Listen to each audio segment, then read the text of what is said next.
One is, like, how do you not get self-defeatist when you've been, there's a topic that you've had issues with for a long time, and you've tried, I mean, 8 years now, I've tried not thinking about it, put months at a time where I'd put it out of my mind, think about the little things I like, and one is attracting love in my life, which I attract sex in my life really easily, but love is a hard one to do, the one, for example, and you feel like,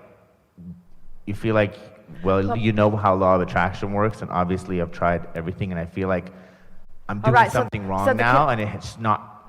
Well, first we want to say, listen to your conversation, and we know it's the perfect opportunity to have this conversation because you can't find an answer unless you present the question. But if the question just remains really active in you for year after year after year after year, then your experience remains a response to the question that's active. In other words, you've got to stop. The vibration of a question and the vibration of an answer are different frequencies. The vibration of a problem and the vibration of a solution are different frequencies.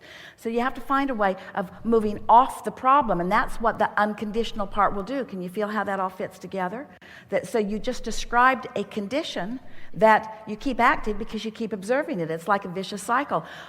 Esther argued with us about this for a long time in the beginning. She would say, well, Abraham, it's true. It's true. Are you asking me to not notice something that is true? And we said, yes. We're asking you to take your attention off true things that you don't want to keep making true in your experience. Because you observe it, and then you offer the vibration of it, and then, of course, the universe will deliver it to you over and over and over again. So now we've been saying that to you for years.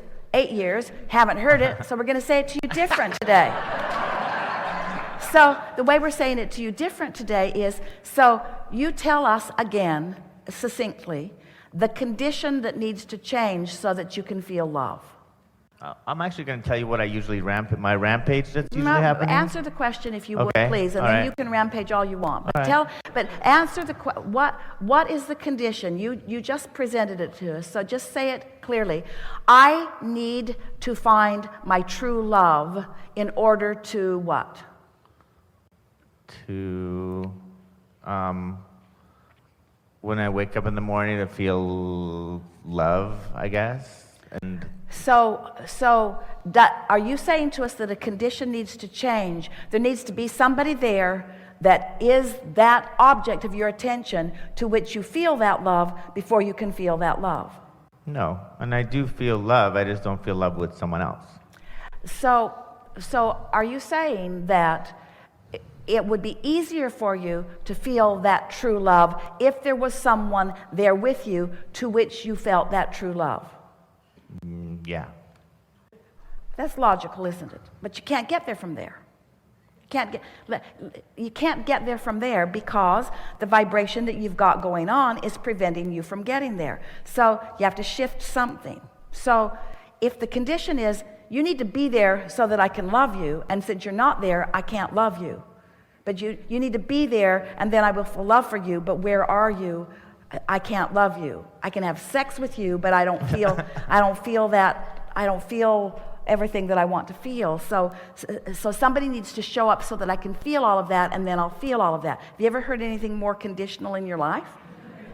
Once the condition shifts, then I will have a response to the condition. Isn't that what you're saying? You don't want it to be what you're saying, but it is really obvious that it's what you're saying.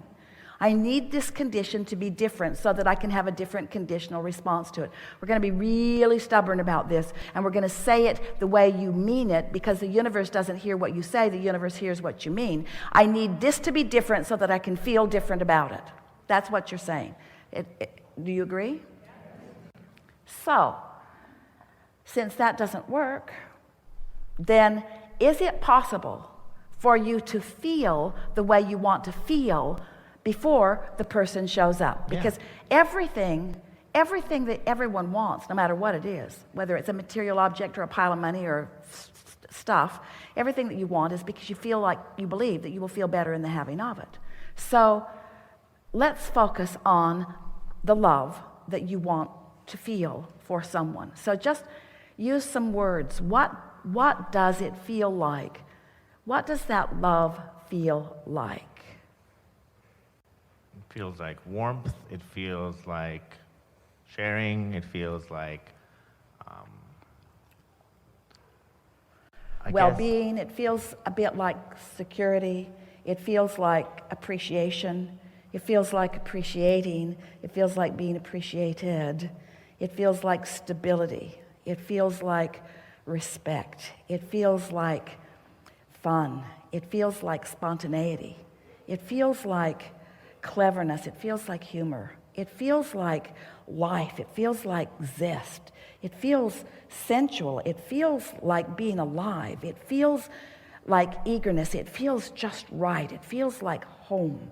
It feels like well-being. It feels like fun. It feels like stability. It feels like appreciation. It feels like appreciating. It feels like spontaneity. It feels like being on vacation. It feels like home. It feels like comfort. It feels like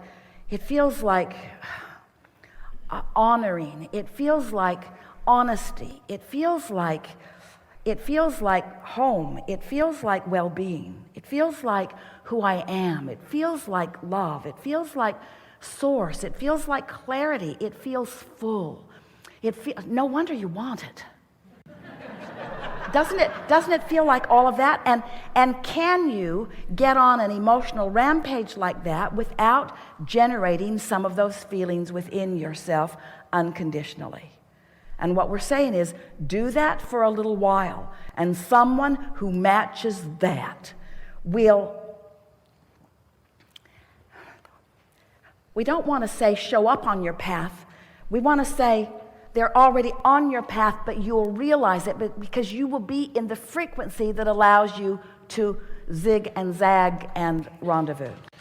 Is there one person that would fit my future, or can different people come until maybe the one that I'm supposed to be with come? Is it? Let's say I line up, right? What and that difference person's does not it line make up? if there's pleasure on the path? That's really what we want to say. Oh, good. That you all get so hung up on the final path that you miss this and this and this and this and this and this and this. In other words, your path is never ending. Your path is continually unfolding. But your path can be everything. You can realize everything that you want in a relationship now. You have to put up with things that are missing, because when you put up with things that are missing and observe things that are missing, that conditional awareness of things that are missing holds you in a place of not allowing what you really want to come. We don't want you to put up with what you don't want. We want you to find a way to find vibrational accord with what you do want, which means you got to get off the specifics that haven't lined up yet to the vibrational core of it, and then it will come.